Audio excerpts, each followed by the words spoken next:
I have not worked with her a lot. I work at the Kalei chaplaincy, and we actually rent one of the city buildings at the Civic Center. And so I've talked with her a couple of times just about our partnership there. But I haven't really worked with her, so I don't really have a comment about it. I haven't really worked with her much. From what I'm hearing, she's doing a great job, but I don't really have any feedback. Chris Swanson's doing a fantastic job. She's the 4th city manager that I've had the ability to work with. She just dives right in, totally rolls up her sleeves and gets to work.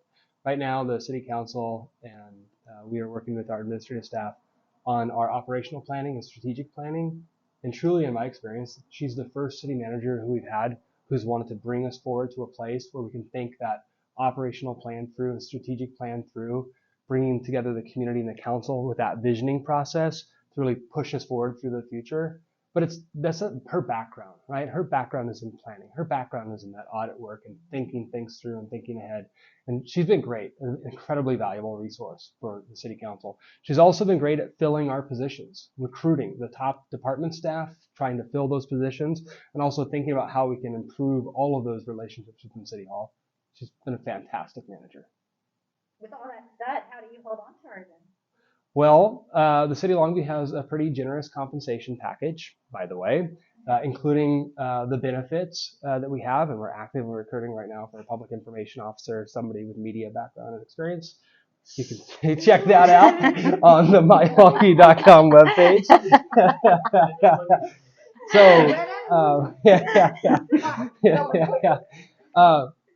Also, it's our demeanor and our working relationship between the council and our staff, right? We're truly a team. We work well together. And so it's having trust, building and fostering, nurturing those relationships, and being able to truly work well together is how we retain our employees. It's how we keep the culture alive, the thriving culture of the city of Longview. She's part of that, and she's helping us improve that.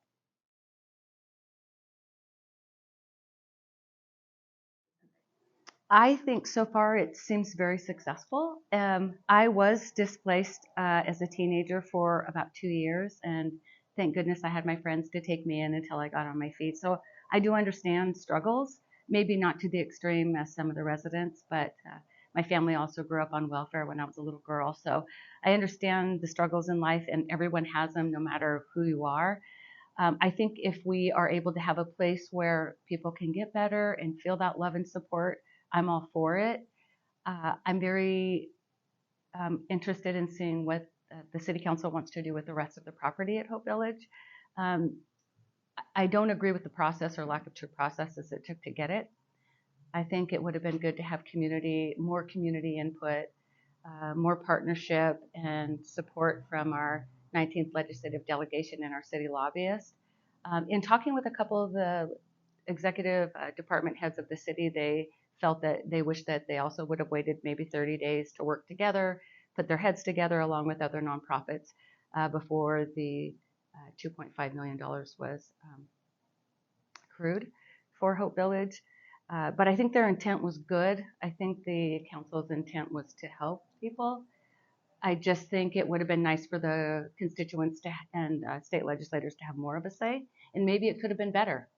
Maybe we could have had additional homes for families with children rather than adults. I don't agree with the contract that the Salvation Army provided. I do feel like everyone's journey to sobriety is different, but using community house as an example, you are drug tested. Because a lot of people in homeless facilities are struggling with drug use.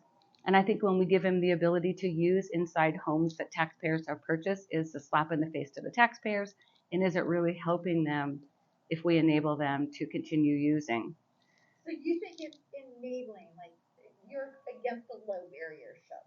Correct. It's not a low barrier shelter. It's disinformation and it's fake news. There is no active drug use on site at Hope Village. That's misinformation. You've been corrected before in public. We've talked about this at length. That's wrong. Please stop repeating that fake news. They do have a rule. There are rules. You can't bring it there. No, so Right. I would invite and encourage anyone interested to take a site tour and visit with the Salvation Army, understand what's happening and learn the truth and really understand what's happening there. The case managers will walk you through this.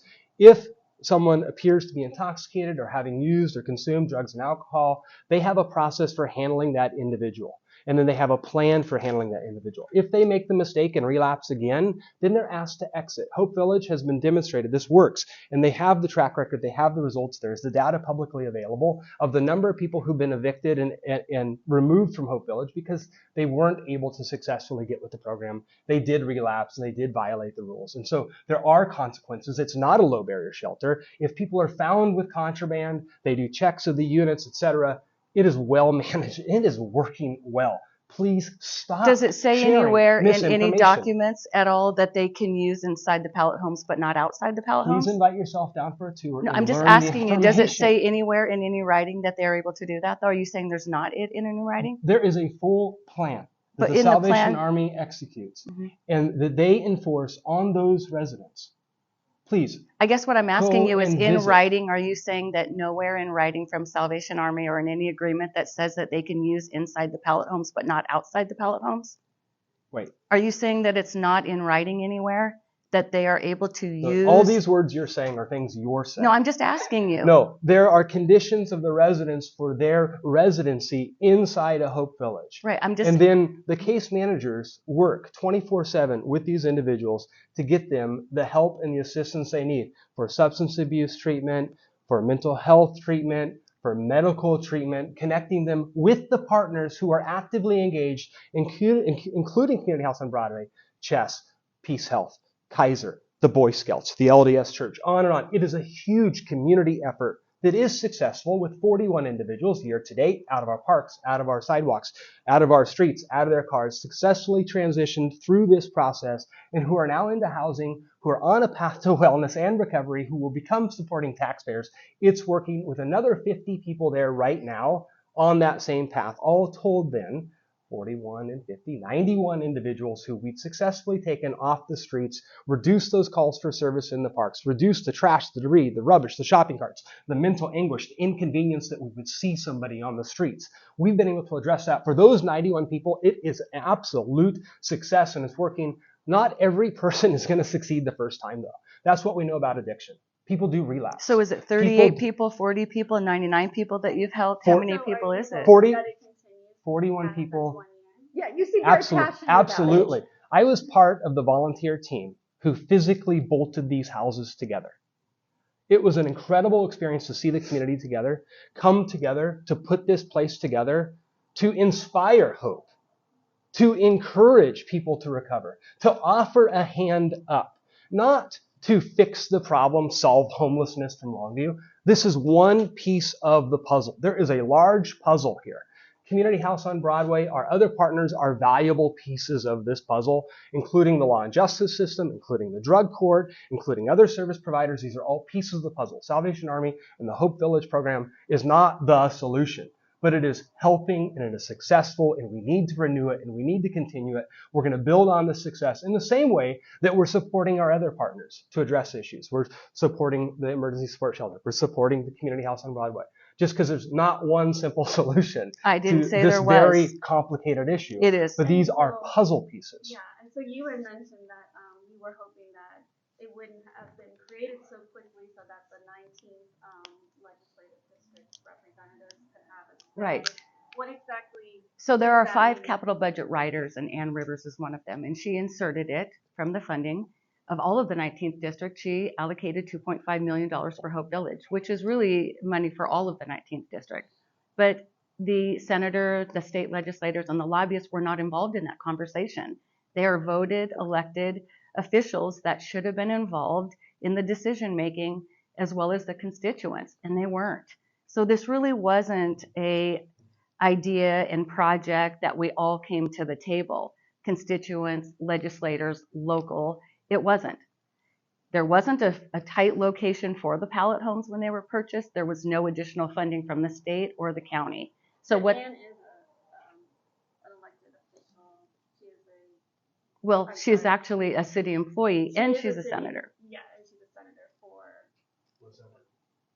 That's correct. Yeah, So she would have a say, in the budget, right, that you're saying specifically the 19th district. Right. I mean, if she's tapping into a budget that's for all of the 19th district, their elected officials should have been involved in that. It was a surprise to all of them, as well as their lobbyists. I'm not saying that Hope Village isn't working with collaborative. I've been in nonprofits. I understand how they help each other, which they should. It's stretching that dollar for services.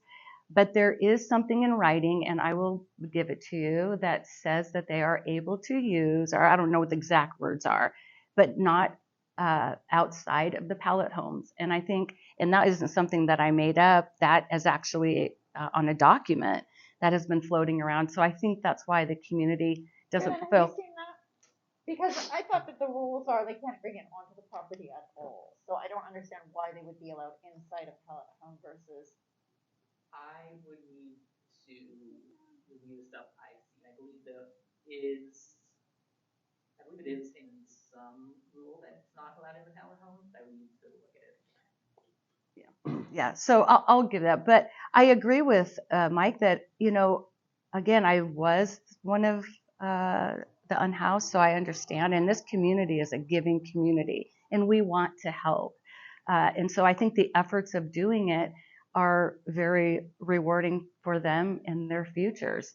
I think that it took a long time to get it. I think the 3 years of chaos from Camp Alabama was very destructive.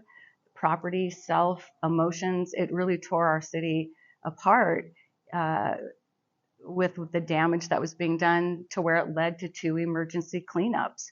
If you think about the dollar amount that the city has spent on Camp Alabama, the cleanups, paving, repaving, pallet homes, I'm curious where the money's going to come from to pay for it. And if in fact the agreement is signed again, where are we going to get the money long term? There's too many what ifs and what or where and why. So I have asked multiple people for the actual report of data, because I think that's such a great measure of success of the 38 people. Are they going from one subsidized housing to another? Or are they really going out on their own? They got a bank account, they got a job. There isn't any true stories that anyone's seen. We see a pie chart on a sheet, but we really don't know. And I think people want to know that their taxes are yielding success, but we really don't have a solid report of the 38 people. And I think it's beautiful that they're helped, but at the tune of a minimum of $2.5 million is a lot. And do you think that Hope Village needed the approval of the 19th district legislators? No, and we've got the chronological history of what we've been experiencing slightly out of order. And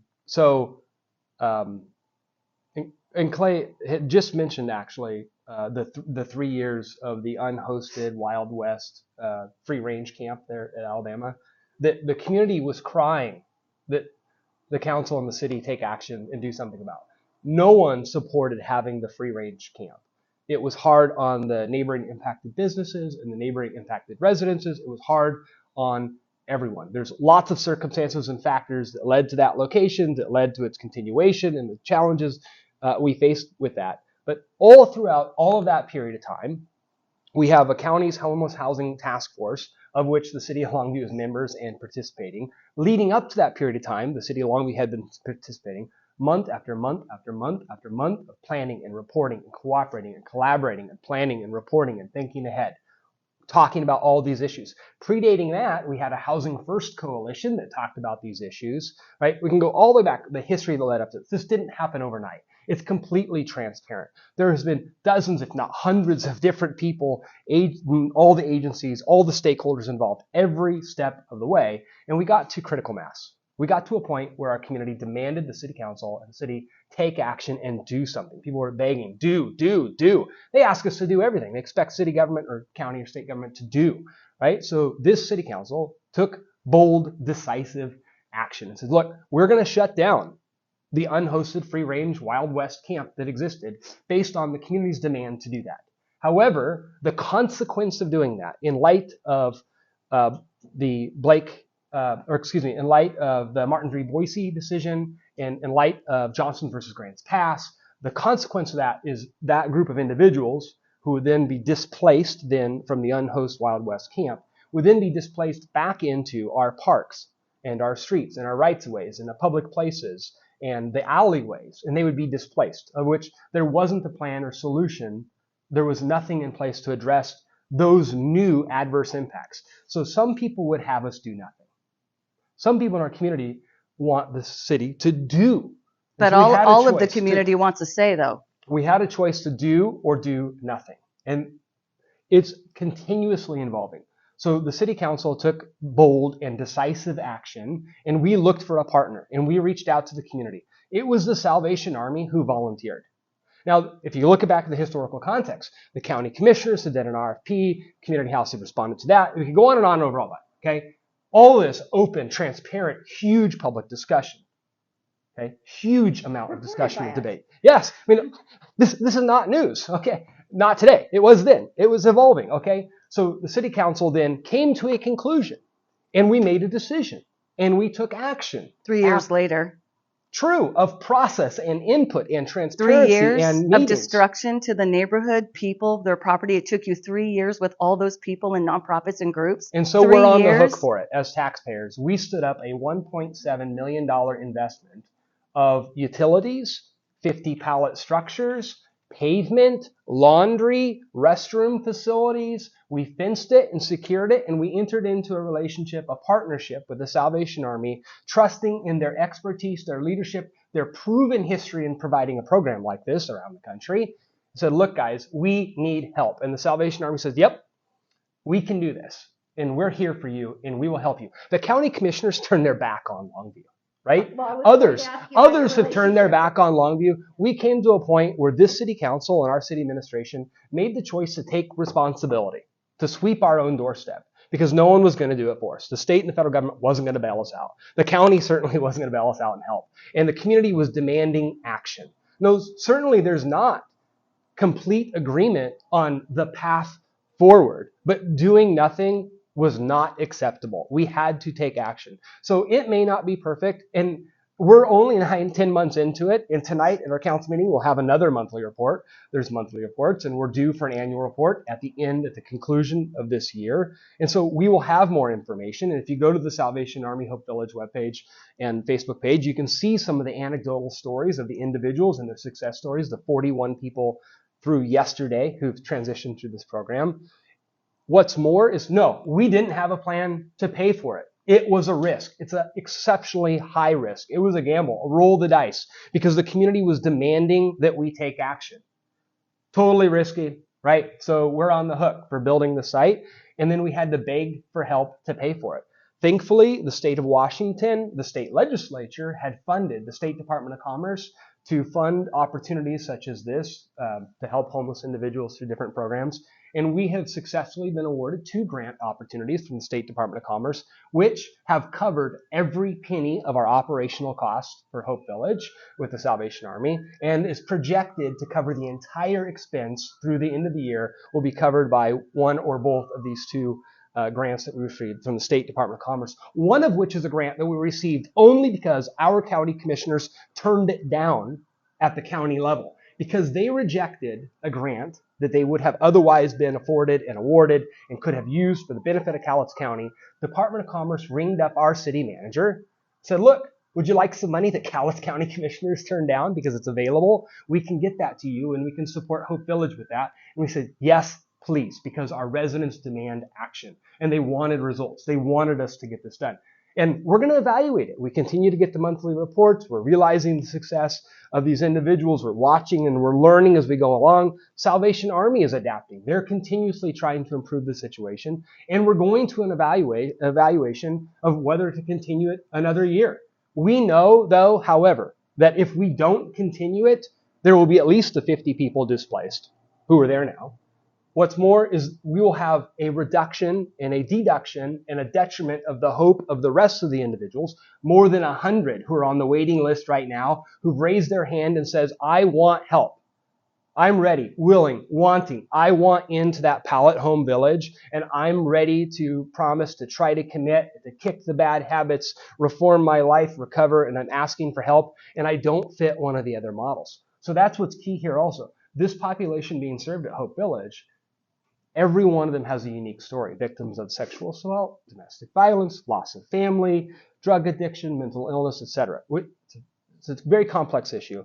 Many of these individuals don't fit one of our other service models for one reason or another. And you can go out and talk with the different service providers, and they'll explain the nuances of their programs and the different characters and characteristics and demographics that they best serve. Salvation Army is doing the best they can serve with the space that we have made available, with the resources we have made available for the next 50 ready, willing, able, wanting help in line, because that's what we have available at this moment. We could use more capacity. We have a shortage of capacity for homeless individuals of all types. We have a shortage of capacity for people experiencing loss of housing due to sexual assault and domestic violence. We have a shortage of housing for seniors and disabled people. We're at crisis mode, and we can't sit by and do nothing. We have to take action. Problematic. The hope is in regional collaboration, is that our city councils, city managers, administrators, and mayors are all working together on a number of issues that we're in unanimous agreement concerning preserving the mental health tax to support the drug court program as an example, for addressing homelessness in a number of ways. And so the cities and the city jurisdictions are all working together to help. Are you talking about drug court? It's being, it's jeopardy. It is because of the mental health tax. It's going to sunset in 2024, and that's where the funding comes from.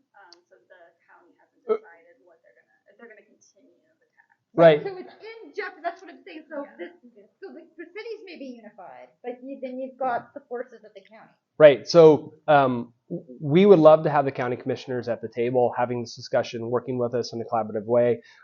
One or more of the county commissioners have shown a clear ideological difference in how we're doing business. Okay. And so there are some other options on the table.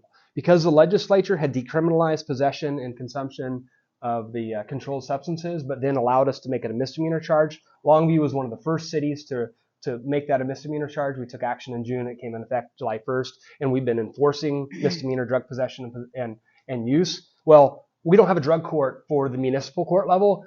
Longview and the other cities are working with our district court to possibly stand up a municipal/district court drug court. So although it may not work perfectly, our relationship with the county, we are finding other ways to partner with our cities, to partner with the courts. We're going to have to work around them and work through them and find alternatives. We'd love to repair those relationships. We have clear ideological differences about how to move forward.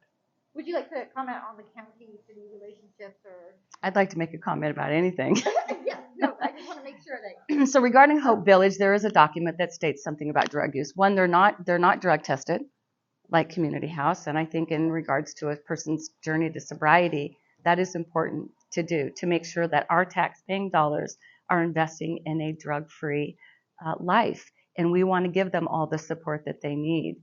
I do think that this started years ago when he talks about the community wanted this, they wanted this, so we took action. We told them 3 years ago not to build it, not even to allow it, like the other sister cities that we have that said we are not going to provide a homeless camp that could turn into something worse. And so they didn't.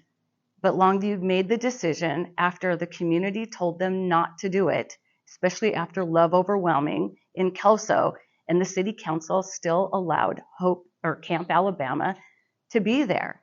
For years, we spoke and said, please shut it down. Eventually, some will stay because we researched the other cities. Like Aberdeen, if you shut it down, maybe a few will stay, and the others will probably move along down the road or go back to their own cities. And the city wanted that. The community wanted that. Let's try that. Let's just try and see. That was at the beginning. So 3 years later, 3 years, our voices were louder then. Our voices were just as loud at the very beginning. So Hope Village, I don't think that people disagree that we are offering hope and care to others, but relationships have been divided And the community has to feel that impact from city staff and council, our commissioners, our state legislators, and a lot of it happened over Camp Alabama and Hope Village because we weren't on the same page. And If those, you're paid, every shelter needs to have drug testing. well, personally speaking, Like the question is, where do they have a constitutional right to sleep somewhere? Where does the homeless individual who is an addict and isn't on that journey yet, where do they go? That's my question. well, first, I guess I want to ask you, who is responsible for individuals? I mean, we all have our families that we are responsible for. And a lot of us, look, I give a lot financially every year to a lot of organizations. So I believe in helping others with a hand up. The frustrating part is we've had community house to compare it to. So when we have a community house that is drug-free, they do an awful lot of support and work. They do background checks. He just mentioned that one of the residents was sexually assaulted or a victim of sexual assault. But what if the guy in the next pallet home is a sexual offender, which, by the way, is that crime, personal crime, is up 9.8% year over year just alone. Why would we not do felony background checks to find out who we're putting in these pallet homes? So if there's a sexual assault victim living in one and a sexual assaulter in the other, is that a wise decision? That is some of the reasons why the community is upset. That's great that we want to help, but one, relationships have been destroyed, and it's time to get them fixed. But I don't think it answers my question. Because the question is, okay, there's a sex offender, but not breaking any laws at the moment, but homeless. Where does that person go? Is the question. I mean, I guess. How do you basically support a law enforcement solution for people that haven't been on their journey to get off drugs, are sex offenders, but haven't, like, there's a group of people who they're not necessarily breaking the law. So do you want a law enforcement solution to them, or where do you put them if they're not welcome at Hope, if they're not welcome at Community Up? Where do they go? I guess I'm confused a little bit on what you just asked. So you're asking that if a person is homeless, yeah, but what? If they're homeless, they may not have kicked their drug habit. Okay. They may be a sex offender from the past, but they've done their time. Where do they go? Most people, if in fact they were charged with those, they have PO officers. They have homes where they can go. They have homes that they come out of when they come out of jail. There is a process of where they could go. This city has a lot of churches, and churches are known to help others and take others in. And there are families that are able to do that. Some are and some aren't. So I just feel like it is not all of our responsibility to help everyone if they're not willing to help themselves. If there is somebody that is willing to go into therapy, if someone willing to go into a drug rehabilitation center, that's wonderful. But if in fact we don't have enough services to provide for them, then we don't. We can only go so far. I know that the city relies so much on nonprofits to catch what they're not able to do, but how much more can we do? I'm a co-founder of the 100 Women Who Care Lower Columbia chapter, and we've given out over $310,000 and helped hundreds of people, not 38, hundreds of tax-free donations. But how far can that go? I just feel that, one, the model of community house is the way that we should have went. I just feel like the data and analytics and reporting is skewed. We don't even know what it is. There isn't a true final report that says these people came in, these were using, they're now sober, they've got an account, they've got a job, they've got their own home, not going from one subsidized to another. We want to see. He talks about the success. Then what are they? Tell us the story of each person. But when you just said she was a victim of sexual assault, and you're not doing felony background checks, what if there is somebody next to her in the next home that was charged with a felon of sexual assault? Again, it's up 9.8%. So wouldn't you want to know that? As a taxpayer, wouldn't you want to know who is going in the pallet homes, where the money's coming from to pay for it? We had a gentleman in one of the pallet homes who was attacked with a machete by another resident. And when he came out of the hospital, his belongings were put out on the street because they won't see someone if they need to have medical care. Is that right? That's not right. Are there any pallet homes for children? No. So what he's talking about, it should never have got to this point. If you said that you acted boldly because the community wanted it, why didn't you listen to us 3 years ago, 2 years ago, a year ago to take action? But instead you went around other decision makers and got funding to build these homes without any support from our other partners. Nobody's disagreeing that we want to help people, but you can't blame other people for the decisions that your council made. And we have a right to have some concerns. And equally, we have a right to know how this is going to move forward. Who's paying for it as we move forward? What are you going to do with the rest of the property? We know now that tonight at the meeting, I'm not done. I'm not done. I didn't interrupt you. I didn't interrupt you. I didn't interrupt you. So what I'd like to say is tonight at the meeting, there's going to be an ordinance. They want to talk about redoing the contract with Salvation Army and changing the code possibly. So if it's transparent, what is it? What are you talking about? We don't know. Did you read the agenda? Have you read the proposed ordinance and its changes?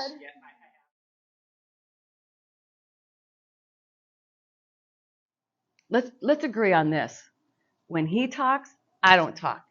When I talk, you don't talk. I'm not going to allow you to continue to share misinformation and outright lies. And I'm going to interject and I'll interrupt every time you do from here on out. That's what we'll agree on. Well, I think that, if I can go first, I think that transparency is honesty. And I think it's getting the communication out to a lot of different people in a lot of different ways. I think it's very important if City Council is having a meeting, having a workshop. It used to be back in the day where they would put it out in the newspaper. Now we have social media where they can put that information on. We've got radio. And I think that though all of those wonderful sources of communication have been underused. So first, I think the community, it's very important for them to even know what's going on. Now, the mayor does put out something, I think it's weekly or biweekly, about what the city's done, which is very nice. But I think that the city needs to understand what is happening and be educated on how council works and why they do what they do. There's still a large group of people that feel like they don't understand why things are done the way they're done. So I think that we have to almost go back to basics and teaching them what is a bond, what is a levy, what is an LMC, and I think we can't assume that they know. So sometimes that understanding and frustration from individuals is because they don't really understand what's in front of them. So one, I think that we're underutilizing ways to communicate to the community on our meetings and our workshops. I also think that we need to consider other languages. The deaf community that I'm involved with wants to know more of and how to get involved. So I think that's another way. So that's communication and education. I think that the constituents, I've been to a lot of the meetings and I know some moms with kids come. I think it'd be good at the very beginning of the meeting after the flag salute and invocation to allow the constituents to speak at the beginning of the meeting, because some of them do run 11 o'clock at night, 12 o'clock at night. So if it's as important as I think it should be, constituents' voices, concerns, questions, that is a priority. It isn't just the 7 members of council. It's the ones that voted them in or didn't vote them in. Where is it where the constituents' opinion matters most instead of top down? So how is that different than what the public comment period is? How is that different than the current public comment period? Because that is at the beginning of the meeting. Well, what they'll do is, well, it's not always at the beginning. First, we have to do the proclamations, and then we have to do some awards, and then we have to do some other business. So it's not really at the very beginning. But it's before. It's very early. You think that's like, well, what exactly? Right. Well, if there's other topics on the agenda where people can speak afterwards, then that could be wherever it's at on the agenda. I just think it's important to respect people's time and allow them that opportunity to speak.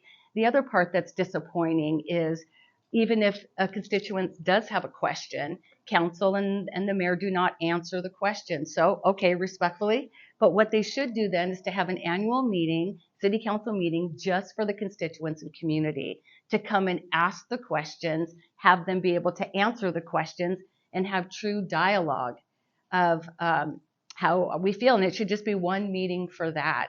Constituents right now, and in the last 3 years especially, do not feel like their voices are heard.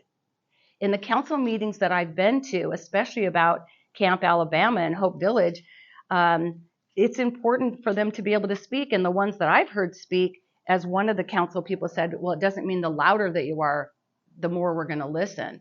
But from what I've seen on social media, from what I've seen at the meetings, it was in a negative light. Camp Alabama was in a negative light, and we felt that a lot of the community, thousands, felt they were able to communicate how they felt, and they still turned their back on them. It took 3 years for them to truly listen to the constituents. So meetings where they can talk, an annual meeting where it can just be Q&A back and forth. I think that it's important in different sectors of the city is for council members to go like Ken Botero did, and he would have meetings with certain areas of the community to be able to get their questions, because it's really about them. It's about them and their city. And so I don't think council does enough to truly reach out to the community and ask them truly how they feel.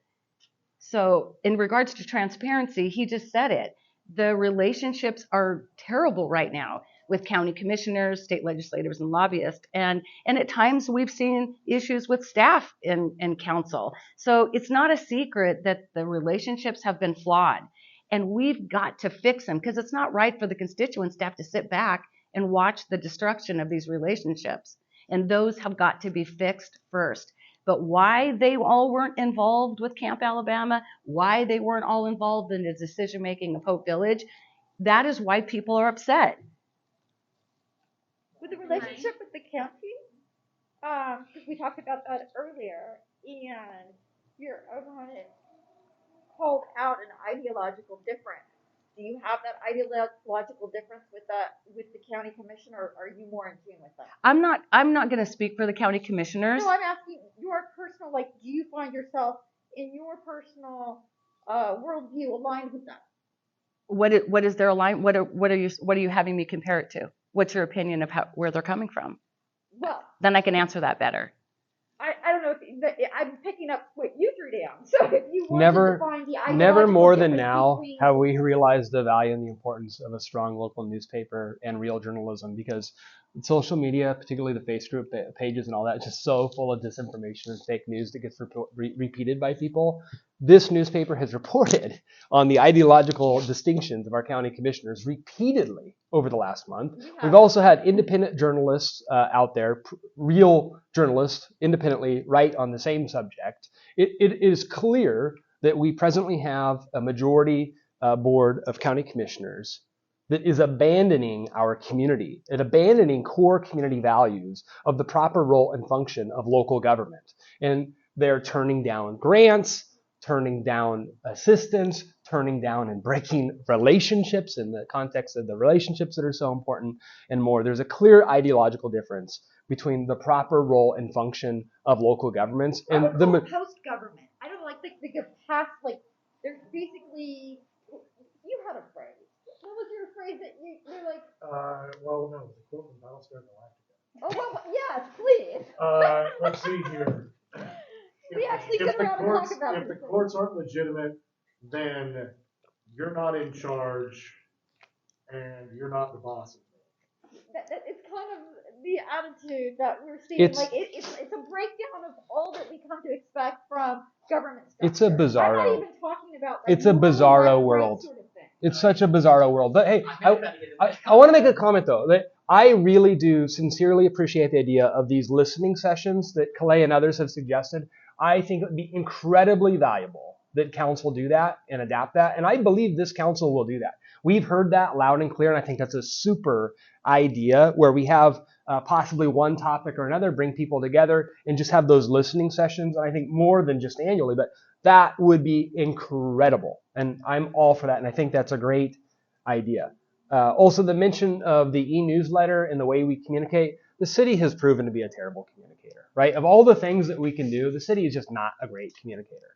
So we need to continue to improve on that. We've shown that, and we demonstrated that just this week with the announcement of the hiring of the public information officer. That's at the request of the city council, working with administration and leadership to try to fund that and hire that and post that position. Look, today you can go to the post office, the library, City Hall, and all the other places where the agendas are posted in the public. It's readily available on the website today. It's on Facebook. The city also has a Facebook page, puts it out there, continuously out there. It's in the newspaper, often in the news events and the upcoming meetings. For those of us that I continue to get my paper in print, it's in there. It's online. So all of those things are happening and continue to happen, and there's been no interruption or no changes in the way that the city communicates in all of those ways.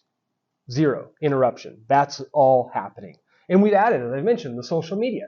On the Facebook, my Longview page, you can go on there and look on the city's Facebook page, and you can get that additional information. You can subscribe to the newsletter and inform yourself if you want to. Concerning the meetings and workshops, just last September 12th, the City Council came together in a retreat and talked about some of the things that we've been hearing. I'm really proud of the City Council. This City Council has demonstrated that we do listen to our community. Not always honest. I get a little loud myself. I am aware of that. We don't just listen to the loudest people, though. We do listen to the community. We take in that information, and if we can adapt, if we can be flexible, if we can make changes, we do that. And just September 12th, we talked about this feeling that people have when they bottle up their item for like 2 weeks and they come to the city council meeting, they get to the lectern at the podium, and they have their question, their comment that they've been saving up for 2 weeks, and they're really passionate, and they ask a question, and they're looked at, and they don't get an answer. It's a terrible experience. We realize that. And we don't want people to have that experience. We don't want people to walk away with that experience. And so City Council discussed this September 12th. So we realize that, we heard that, we're adapting that, and we changed the way we're doing business. And even Keith Young, a candidate for council, recognized council about this at our last meeting, saying, hey, we recognize you've made this change, that in the moment the decision has been made, that in the moment, if we have a direct, immediate answer to the question being asked, council and staff are going to answer those questions so that if a person comes and has that question, they can leave with an answer. Here's the trouble, and the reason why it was different, and the reason the way it was done the way it was, is because people save up those questions for weeks, and they come, and they're ready to go, and they're expecting an answer, and council and staff doesn't always immediately have the precise, exact answer at that moment, and so it does feel dismissive. I've been on the other side of the podium as well, and it is dismissive to receive that business card and instructed to call the city manager and follow up. I get it. I've heard it loud and clear. I get it. We're trying to fix that. I think we're going to fix that. The other thing is the reason we limit that 3-minute comment period, it is for equal opportunity. It is so that every person has the same equal amount of access to their government, the same amount of expectation, the same equal amount of time, so that like me, and I'm rambling on, doesn't hijack the meeting and continue to ramble on with all the things, albeit valuable. We limit it to the 3 minutes to be respectful of everyone's right to have a comment. 3-minute answer. Okay? What burning questions do we have? We keep it to 3 minutes. I don't have it. Oh my gosh. Who answers those? We have council members meeting people for coffee, meeting their homes, evaluating sidewalks out in the community, having meet and greets all the time, by the way. And the most effective way to communicate with city council is one-on-one by email or phone call, and you pick up the call, and people are doing it. And that's what we hear when people show up to the council meeting and they're frustrated and they share their concerns and they feel like they're not being heard. We hear from other people who don't show up to the meeting as well, who are intimidated by the loud voices, the sneers and the jeers and the claps and the applauses and the shouts over one another. They're intimidated. They don't want to be there. They don't want to be in the environment. We're trying to fix it, and I believe we will make improvements. Okay, 3-minute round. What are the questions? Rob, do you have any questions? I actually wanted to ask one. If I could just say one last thing about Hope Village and Camp Alabama, this is what I have to I say. think maybe we should probably give it a rest, because I have a feeling that will go and grow, and then we do have a list of other issues. We weren't sure how. I could have answered it by now. Yeah, I just want to say at the very beginning, we wished Sure. Hope Camp Alabama Yeah, would I not think have been you're built. honoring my request, And then we so feel I'd like we should to know. move on. I just want to be fair, because you asked and I answered, and then you don't like my answer. But I think it's because we all did our research and we have questions. I just want to make sure we get to them. I can correct the misinformation. Never, ever was a grant offered by the CEDC to anyone to fund any part of a Main Street program. And someone should fact check that with Ted Sprague at the CEDC. It was never offered. I have talked to Lindsay Coe, and so what she told me was that it was kind of like a proposal that she was presenting this grant, and then she would go back to the board if it was accepted by the city, and then talk to the board about whether it could be funded. Yeah, I don't think it was. So I do understand Yeah. why there could be like a question of, is this really a grant? Because the board hadn't okayed it. Okay. What's more, I'm a champion of the Main Street program. I would love a Main Street program. I think the discussion is 100% still on the table. I think this council will reconsider and likely approve and likely support a Main Street program. I don't think there's any disagreement about the value of a Main Street program. By the way, I was a downtown business owner. My wife and I owned and operated a hair salon for almost 9 years on Broadway Street. I am well aware of the parking challenges. I'm well aware of the needs we have downtown. And then we tried to create a business improvement district with the intent in creating a Main Street program, with the intent of having a downtown manager. I'm 100% behind it. But look, we have a lot of things we're dealing with, a lot of challenges right in front of us. And we're dealing with a lot. So I haven't given up hope that we're going to come back around, invest in a Main Street program, and realize those benefits. I'm convinced we're going to get there.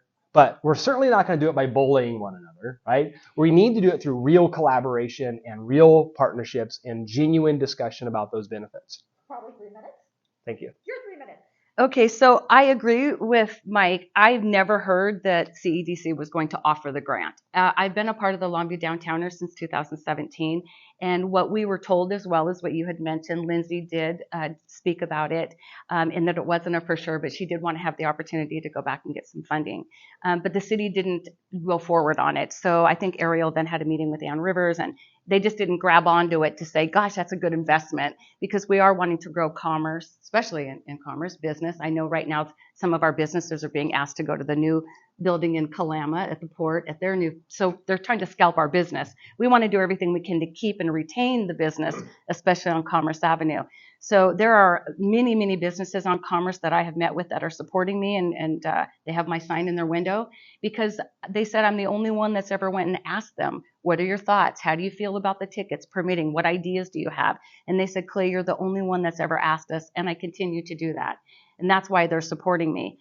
I felt that spending $27,000 for a parking study was a lot of money for someone to do testing for a day. So $27,000 could have went into the $30,000 ask to match for a downtown manager. So instead of spending the almost $30,000 on the study, maybe they could have put that, grabbed onto that opportunity and said, hey, rather than doing that, why don't we put it towards a downtown manager and let's do a workshop with the owners. I'm confused why the store owners and managers and staff were not all in the same room to talk about the solution for parking tickets, permitting, signage. Why weren't they asked? Because they're the ones that are there every single day that are having issues with parking. The residents were not included. So it should have been the store owners, staff, residents above, and the building owners to get together to really come up with that solution, rather than paying almost $30,000 for a study from somebody who isn't really from here. So really, did we get a lot out of the study? A little bit. It would have been better had he done it maybe on a weekend and some other times. But there is some inconsistency on the parking. It is confusing for people. Is this a 2-hour or a 3-hour? Is this a 15-minute? Is this parking free? Is it not free? So there's just a lot of inconsistencies. It's difficult. I know that the city really encourages people to spend money on commerce, get your hair cut, get your glasses fixed, have lunch. But that's difficult to do in 2 hours, 3 hours. I used to be the general manager at the Merc, and we were always setting our time to run out and move our car. I do know that there's a lot of tickets happening right now, and so really it's more of a penalty to our store owners and workers that they are penalized with a ticket when they're trying to help the city, not just by B&O taxes, but helping grow our city and economy. And so they feel like it's difficult to want to provide for our city, but yet they're getting ticketed and having to run out to their car. Our parking stories do very well. I can tell you they're very well read. There was another issue? No, I think that was. You think we're good? Okay. Yeah, because we've have gone to an over hour. for sure. But We appreciate you. Can I touch on parking a little bit? Quickly. When we had our business downtown, we realized the same issue. We'd like to preserve the on-street parking right in front for our clients and customers. And so our workers, our employees, actually, they parked a block away. They would park in the Cortons lot. Now, in the winter, when it's cold and dark, it's not real comfortable. And in fact, the city invested in a plan with Hyatt Palma, and they recommend improving lighting, improving signage, wayfinding, etc. We still need to execute those things and get those things done. But what we should be doing is encouraging the employees, the business owners and operators and others to use the current available long-term parking that is available in the lots, by the way. We could do better at educating the people who are downtown, the consumers as well as the owner operators and employees. But the study proved that we don't have a parking inventory problem, parking availability problem. We do have a slight parking allocation, a resource allocation issue, and we have some miscommunication and misunderstanding. And we also learned that it's heavy on enforcement, right? That we may not need the enforcement, but we can improve education, we can improve signage, we can improve the way we do business. And the city continues to make, at the request of the downtowners, at the request of the Downtown Advisory Committee, these actions and these steps, and continues to move forward to address these issues because we've heard them, because we're listening, because we're responding. It is painfully slow and expensive, but we're taking action. There are some women's store owners, though, that feel like they have to close the shop down. So to park in a big parking lot at night in the dark is not safe. So in order to ask them to park in the parking lot, it's hard for a lot And of we should fix that. people. Yeah, We should fix that. Right. that is a concern. Yep. Totally. Yeah. But again, it's just everything's just a slow process. And I think people just want things to be quicker.